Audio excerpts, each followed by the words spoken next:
Hello and welcome to our YouTube channel. दोस्तों, जैसा कि आपको पता है, हमारे चैनल का नाम द यूनिक थॉट है। मेरी और हमारी टीम की हमेशा कोशिश ये रहती है कि कुछ यूनिक आइडिया से यूनिक थॉट आपके सामने प्रेजेंट करें। चलिए दोस्तों, आज का हमारा टॉपिक है आफ्टर ग्रेजुएशन जो स्टूडेंट पास किए कॉमर्स से उसको किस प्रकार की जॉब करनी चाहिए। इस विषय पर बात करने के लिए मैं राजेश माथुर सर को आमंत्रित किया हूं, जो एक सीए फाइनलिस्ट भी है और एक यूट्यूबर भी है और अभी ग्रेजुएशन के स्टूडेंट को पढ़ाते भी हैं। सर, मेरा सवाल आपसे यह है कि आफ्टर ग्रेजुएशन जो स्टूडेंट अभी पास आउट किए हैं या जो पहले कर चुके हैं, तो उनको किस प्रकार की जॉब करनी चाहिए, कुछ बताएंगे हमारे व्यूअर्स को। सबसे पहले मैं तो थैंक्स करना चाहता हूँ इकरार को और इसके पूरे टीम को जो मुझको ऐसा अपॉर्चुनिटी दिया इस इम्पॉर्टेंट टॉपिक पर डिस्कस करने के लिए। ठीक है, सबसे पहले मैं ये बोलता हूँ कि देखो, बेसिकली क्या होता है, बीकॉम करने के बाद स्टूडेंट्स का एक मिथ होता है ना कि वो आगे कुछ नहीं कर सकता, क्योंकि उसको आगे कुछ करने के लिए उसको प्रोफेशनल डिग्री चाहिए ही चाहिए होता है। लेकिन ये सही नहीं है। अगर वो चाहे, अगर वो कुछ हार्ड वर्किंग करे तो कुछ कर सकता है। फर्स्ट ऑफ ऑल इसका कुछ एग्जांपल मैं देता हूँ। अगर मान लो कि सबसे पहले अगर वो कोई भी सीए फॉर्म में अगर वो ज्वाइन कर ले तो उसको मल्टीपल लेवल का एक वर्क का एक्सपीरियंस होगा। फॉर एग्जाम्पल, उसको जीएसटी जो अभी बहुत ही ट्रेंडिंग फेस में चल रहा है, जीएसटी का काफ़ी उसको नॉलेज होगा। उसके बाद उसका इनकम टैक्स रिटर्न फाइलिंग का उसके पास एक नॉलेज होगा।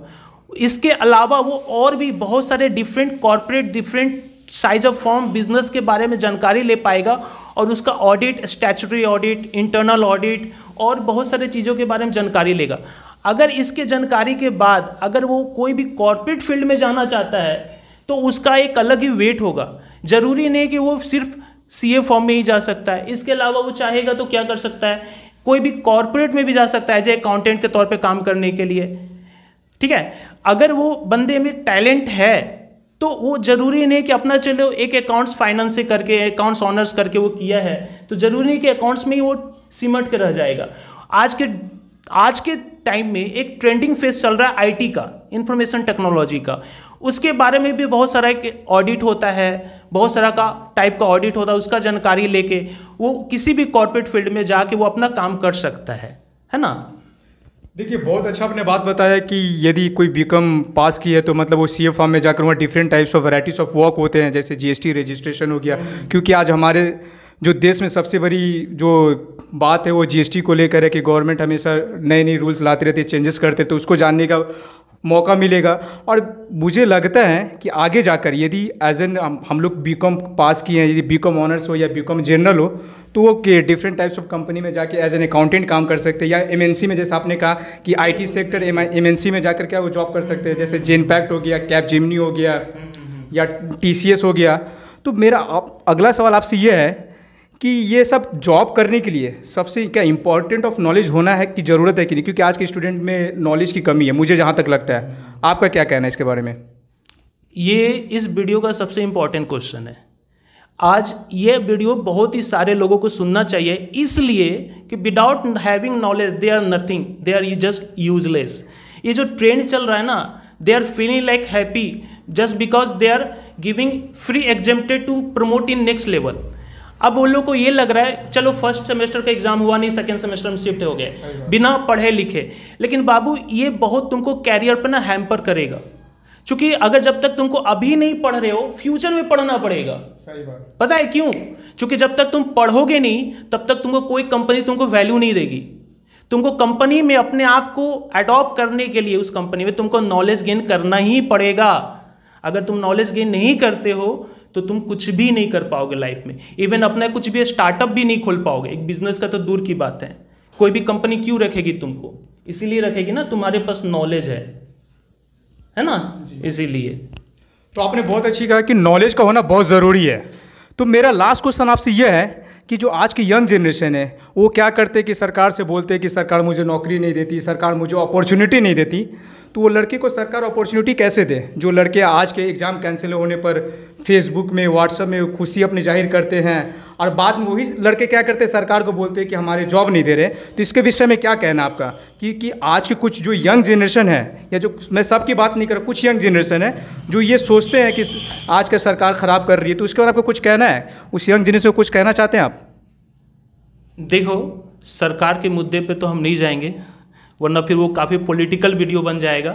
हम स्टूडेंट के परसेप्शन को रखते हैं, हमारे देश के स्टूडेंट्स के परसेप्शन को ये रखते हैं कि obviously they are feeling happy when the examination are getting cancelled. तो जब एग्ज़ाम कैंसल्ड होता है तो वो लोग हैप्पी होते हैं। ये बिल्कुल ही गलत बात है। अरे यार, तुम अभी एग्ज़ाम कैंसिल होने पे हैप्पी कर रहे हो, फील हैप्पी हो रहे हो, तो बाद में क्या करोगे जब तुम्हारे पास अगर कोई जॉब करने के लिए तुम्हारे पास नॉलेज नहीं रहेगा तो तुमको तो नॉलेज गेन करना ही पड़ेगा। अब रह गया सरकार इसके अगेंस्ट में क्या कदम उठा सकती है।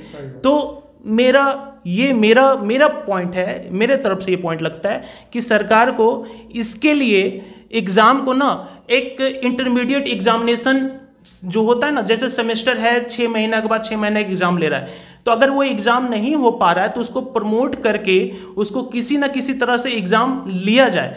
और दूसरी बात, अगर वो ऑनलाइन एग्ज़ाम लेना चाहती है तो ऑनलाइन पेपर सेट करना चाहिए। मैंने बहुत सारे स्टूडेंट्स का देखा है, पेपर क्या होता है, बुक का ही इंटरनेट से आसानी से मिल जाता है। नहीं, वो लोग को केस स्टडी टाइप को पेपर बनाना चाहिए, जैसे CFA वगैरह और भी बाकी प्रोफेशनल्स में होते हैं। अगर ऐसा हुआ तो डेफिनेटली वो लोग पढ़ेंगे ही पढ़ेंगे, क्योंकि अगर हमारा गवर्नमेंट ही यहाँ पर अगर वीक हो जाए वो लोग को एग्ज़ाम लेने के लिए तो क्या होगा। हाँ, अब रह गया कि ब्लेम करना कि नहीं करना गवर्नमेंट पे, वो अलग मैटर है। लेकिन हाँ, कहीं ना कहीं कमियाँ तो मेरे अंदर भी है। अगर हम खुश हो रहे हैं तो गड़बड़ तो है ना। लास्ट में ये कहना चाहता हूँ, एज एन इंडियन सिटीजन आपको क्या लगता है आने वाले वक्त में हमारी यंग जनरेशन की सोच क्या होगी? क्योंकि देखिए, हम लोग यूट्यूब का सबसे मेन माध्यम या मेन मोटिव या ऑब्जेक्टिव ये है कि हम लोग हमेशा कोशिश करते हैं कि यंग जनरेशन को आगे बढ़ाएं। तो आपके आने वाले वक्त में यंग जनरेशन को कैसे देखते हैं आप? फिलहाल जो ट्रेंडिंग चल रहा है ना, एग्ज़ाम का कैंसिलेशन, कुछ यूनिवर्सिटी का नाम बता देते हैं, कैलकाटा यूनिवर्सिटी और महाराष्ट्र यूनिवर्सिटी और हमारा बिहार का मगध यूनिवर्सिटी, ये सारे एग्ज़ाम जो है कैंसिल करा रहे हैं। तो ये अगर ऐसा ही कैंसिलेशन का दौर चलता रहा, सिलसिला ये चलता रहा, थर्ड वेव आने वाला है, अगर ऐसा ही सिलसिला चलता रहा तो आगे आने वाले जनरेशन सिर्फ PUBG, फेसबुक, ट्विटर इसी में चिपक के रह जाएंगे और वो लोग को पढ़ाई के लिए कुछ भी मतलब नहीं रह जाएगा, है ना।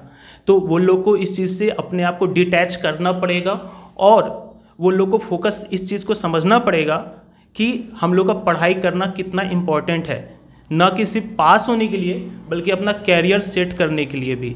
तो मेरे को लगता है आगे आने वाले जनरेशन का लाइफ बहुत ही डेंजर जोन में है। अगर इसको डेंजर जोन से ग्रीन जोन में लाने के लिए गवर्नमेंट कुछ ना कुछ उसको कदम उठाना पड़ेगा और एग्ज़ाम कैंसिलेशन का दौर जो है ना उसको ख़त्म करना पड़ेगा इस सिलसिला को। और वो लोग को एग्ज़ाम भले ही ऑनलाइन ले लेकिन केस स्टडी ले जिसका तोड़ ऑनलाइन नहीं मिल सकता। वो उसको जब तक वो बंदा पढ़ेगा नहीं तब तक वो एग्ज़ाम लिख नहीं पाएगा। ऐसा तो देखो, कुछ एक और बात बताना चाहता हूँ, जैसे कि LLB और LLM में क्या होता है, ओपन बुक एग्जामिनेशन होता है। तो क्या होता है कि वो लोग भी तो मतलब कि बोल सकते हैं ना कि अरे यार चीटिंग कर रहा है, बट ऐसा नहीं है। वो लोग का पूरा केस स्टडी होता है। और जो हम लोग का CA फाइनल में भी एक पेपर है, पेपर नंबर 6C, जिसमें बहुत सारे ऑप्शन हैं, उसमें भी क्या होता है, ओपन बुक एग्जामिनेशन होता है। तो हम लोग ऐसा नहीं होता है कि बुक खोलकर सिर्फ छाप रहे, ऐसा बिल्कुल नहीं होता है। ओपन बुक अगर एग्जामिनेशन हो रहा है, जब तक तुम पढ़ोगे नहीं उसको लिख नहीं पाओगे। तो इसका मतलब ये हुआ, ओपन बुक का अगर कुछ ऐसा पेपर सेट करे गवर्नमेंट, जो हमारे बोर्ड काउंसिल्स हैं, जो उसका ऑनलाइन तोड़ ना मिले। बच्चा पढ़ा है तभी वो लिख पाएगा, नहीं पढ़ा नहीं लिख पाएगा। मेरा ये फाइनल आउटपुट ये निकल के आता है कि अगर जब तक वो लोग आगे सीरियस नहीं होगा अपने कैरियर के प्रति तो आगे कुछ नहीं कर सकता। लाइफ रियली बहुत ही डेंजर जोन में है हमारे यूथ का। आपने बहुत अच्छा बात कहा। लास्ट में यही कहना चाहता हूँ ये कि यदि हमारी यंग जनरेशन को या हमारे यूथ को आगे बढ़ना होगा तो हम लोग को नॉलेज गिरना बहुत ज़रूरी है। क्योंकि आज के बहुत से यंग जनरेशन सोचते हैं कि पढ़ाई से कुछ नहीं होता, जॉब नहीं मिलता। नहीं, आप गलत सोच रहे हैं, क्योंकि विदाउट एजुकेशन आप जीरो है। क्योंकि यदि आप एजुकेशन हासिल करेंगे तो यदि आप आगे बढ़ेंगे तो आपके समाज आगे बढ़ेंगे, समाज आगे बढ़ेंगे तो हमारे देश आगे बढ़ेंगे। इसी के साथ हम अपना वीडियो यहीं पर ख़त्म करते हैं। दोस्तों, मैं उम्मीद करता हूँ यदि आपको वीडियो अच्छा लगे तो अपने दोस्तों फ्रेंड्स में शेयर करना ना भूलें। For the time being, thank you. जय हिंद, जय भारत। Thank you. जय हिंद, जय भारत।